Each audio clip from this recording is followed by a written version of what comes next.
Have you ever had an experience like this? You spend time with someone who is, by all accounts, perfectly pleasant. They smile, speak gently, and their manners are impeccable. Yet, after every interaction, you walk away feeling an inexplicable exhaustion, as if your inner energy has been quietly siphoned away. You might even feel a subtle, unsettling chill, an intuitive discomfort you can't quite name. You try to reason with yourself, telling yourself you're overthinking it. After all, they are so very nice. This feeling is not a phantom. It is an alarm sounding from the deepest part of you, a signal that transcends logic and language.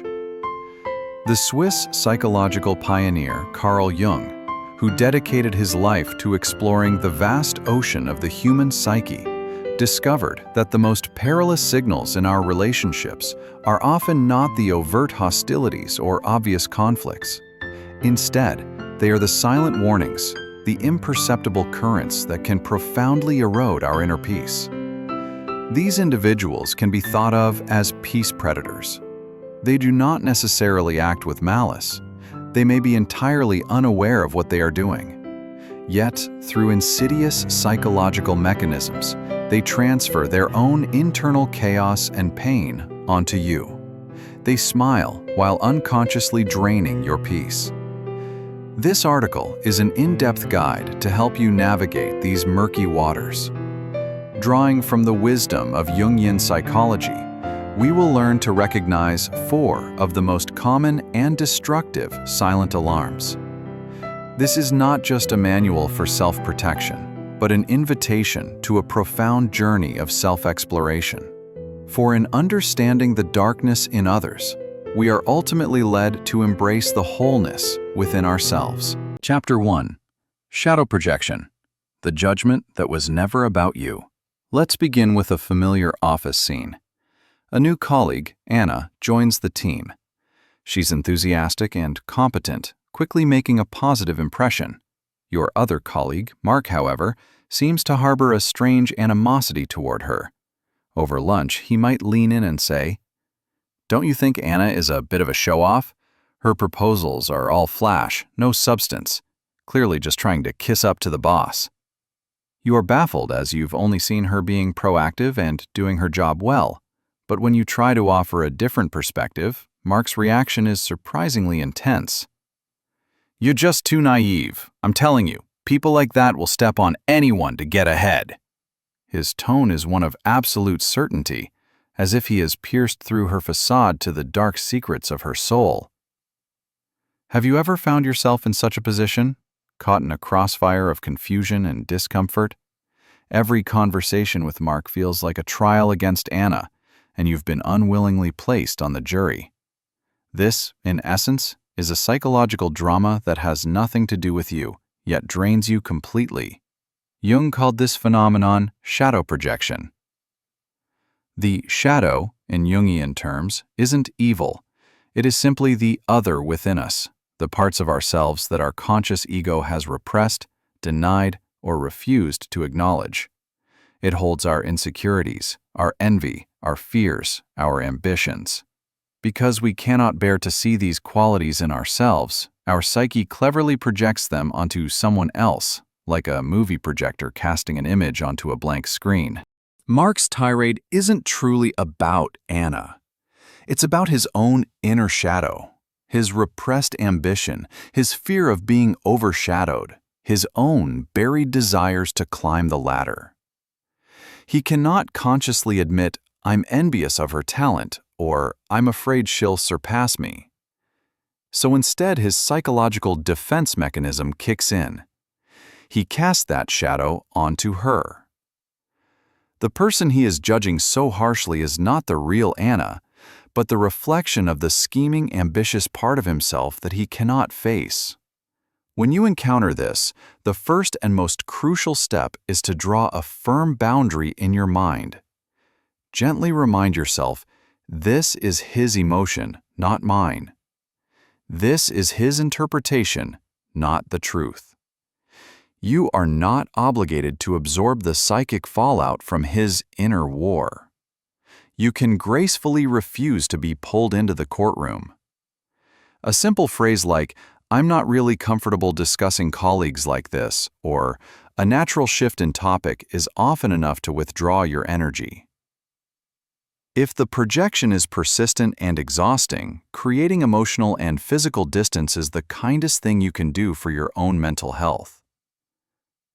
Understanding shadow projection is the first step in detoxifying our relationships. But sometimes the threat to our peace doesn't come from a place of darkness, but from a blinding, deceptive light.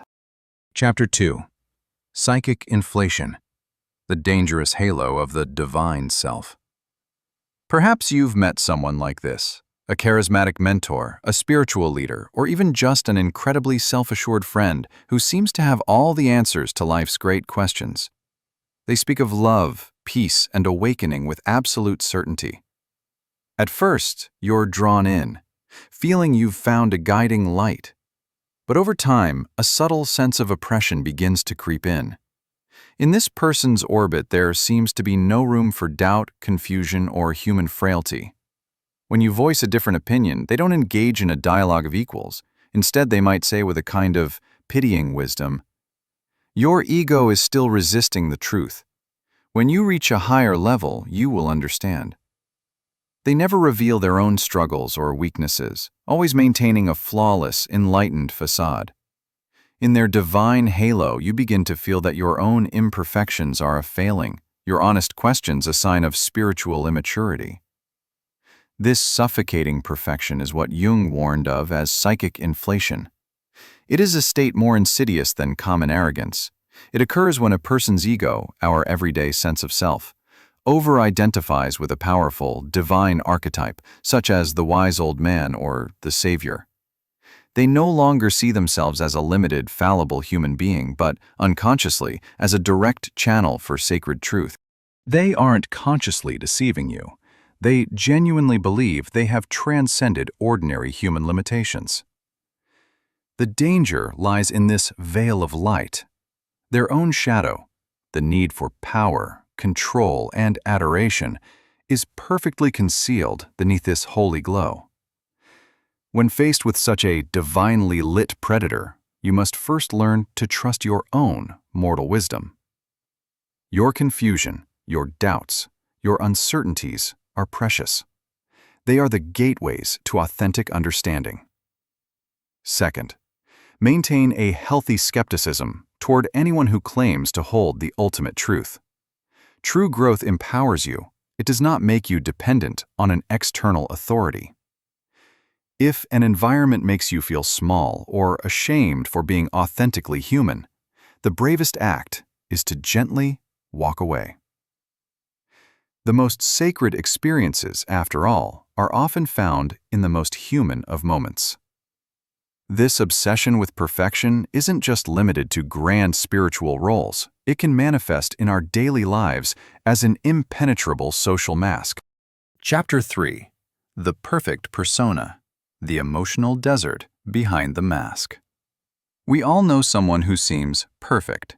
She is the flawless friend, the ideal colleague.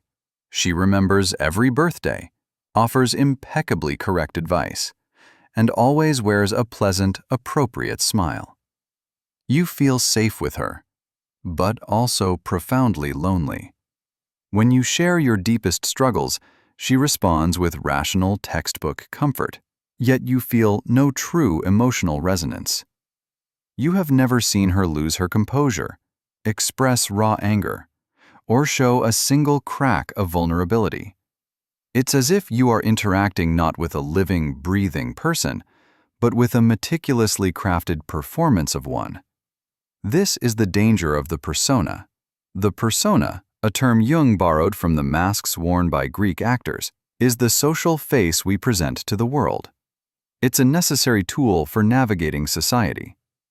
The danger arises when a person completely identifies with their mask, losing touch with the authentic self beneath. Someone with an overdeveloped persona may have learned early in life that only a perfect and useful version of themselves is worthy of love. As a result, they repress all unacceptable feelings: anger, sadness, neediness. All their psychic energy goes into maintaining this flawless exterior, while the true self underneath becomes weak and neglected. Behind this perfection lies an emotional desert. When you're with such a person, you may find your relationship stagnates. True intimacy is built on the mutual exchange of vulnerability, the very thing they are terrified of showing. They are like a beautifully decorated but uninhabited palace. You can admire the facade, but you can never enter the living rooms of the soul. In these relationships, it's vital to adjust your expectations. Understand that they may be incapable of the deep emotional connection you crave.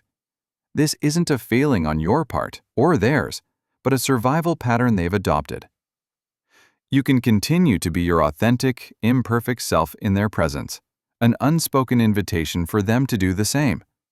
But more importantly, ensure you have other relationships in your life where you can take off your own mask and allow your soul to breathe.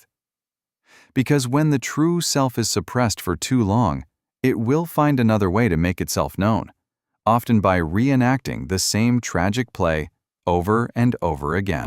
Chapter 4. The Compulsion to Repeat. A script of fate, or a prison of the psyche. Do you have a friend who seems trapped in a recurring nightmare? She is kind and sincere, yet she always ends up with the same type of partner, charming at first but ultimately controlling and emotionally distant. With each heartbreak, she tearfully laments her terrible luck, asking, "Why does this always happen to me?" You feel for her, but you also see a pattern she cannot. She seems drawn by an invisible force into the same heartbreaking scenario time after time, convinced that each instance is a fresh and unique misfortune. This phenomenon is known as the compulsion to repeat. This is not a love of pain. On the contrary, it is the psyche's tragic and clumsy attempt at healing. A child who was emotionally neglected may, as an adult, be unconsciously drawn to similarly unavailable partners. The unconscious logic is, this time, if I can make this familiar, unavailable person love me, I can finally heal the original wound and prove I am worthy. But because this drive is unconscious, it almost always leads to a re-traumatization, not a resolution. They aren't choosing a partner. They are casting an actor to perfectly co-star in the old drama of their soul. They think they are pursuing love, but they are actually pursuing a familiar hell. This alarm can sound for others, but it can also sound for us. We all have our own scripts. The pattern of self-sabotage that appears just when you're about to succeed, the recurring financial crises, the inability to sustain intimacy. These may all be echoes of an old, unseen wound calling out for your attention under the guise of fate. When a friend is caught in this loop, your role is not to be their savior. It is to offer a safe, non-judgmental space. But the most profound application of this insight is to turn it upon ourselves. Ask the brave question, is there a script that keeps replaying in my own life? Could the true director of this recurring tragedy be my own wounded, unhealed inner self? Acknowledging this is the first step out of the prison. Epilogue. From alarm to awakening. The journey home to wholeness. Recognizing these silent alarms in others is only the beginning. The deeper, more transformative step is to turn our gaze inward. When another's shadow projection enrages us, could it be that it has touched upon our own unacknowledged shadow? When we are mesmerized by an inflated authority figure, does it reflect our own deep-seated craving for certainty and a distrust of our own inner wisdom? The ultimate aim of Jungian psychology is not to become a clever detective of others' flaws. It is to embark on the path of individuation, the journey of becoming a whole, authentic, and integrated self who has reconciled both light and darkness. The heart of this journey is shadow integration. This doesn't mean indulging our darkest impulses. It means having the courage to acknowledge their existence within us. It is the admission that I too have envy, fear, and a lust for control. I am not always good and right. When we can make space for these unwelcome guests in the house of our own psyche, they no longer need to burst onto the world stage as projections. A person who has begun to integrate their shadow carries a different kind of presence. They no longer need a perfect persona because they have accepted their own imperfection. They are not susceptible to psychic inflation because they are humbly aware of their own limitations. They are not so easily triggered by the projections of others because they recognize in them the shared, messy fragments of the human condition. This journey demands immense courage, but its rewards are immeasurable. It grants you a solid core of inner strength, a peace that is no longer easily shaken by the world outside. Your intuition sharpens, and your empathy deepens, for you no longer see the world in the simple, stark terms of good versus evil. Conclusion: becoming the guardian of your inner peace. Our relationships are mirrors. Every person we meet reflects some part of ourselves back to us. The nurturing ones reflect our light. But the peace predators, those who leave us feeling drained and confused, offer us a painful but precious gift. They point the way to the door of our own shadow. So, from this day forward, learn to listen to the silent alarms. When you feel that inexplicable chill or that lingering fatigue, do not dismiss it. Pause, breathe. Ask yourself, what am I truly experiencing right now? Is this about me, or is it about them? Am I being invited to play a role in a drama that is not my own? Learning to recognize these patterns and set gentle but firm boundaries is the ultimate act of self-compassion. And taking the further step to bravely explore the ripples they create in your own soul is the path to true wisdom and freedom. May we all become faithful guardians of our own inner peace, navigating the complex world of human connection with both the clarity of insight and the profound empathy of a fully realized heart.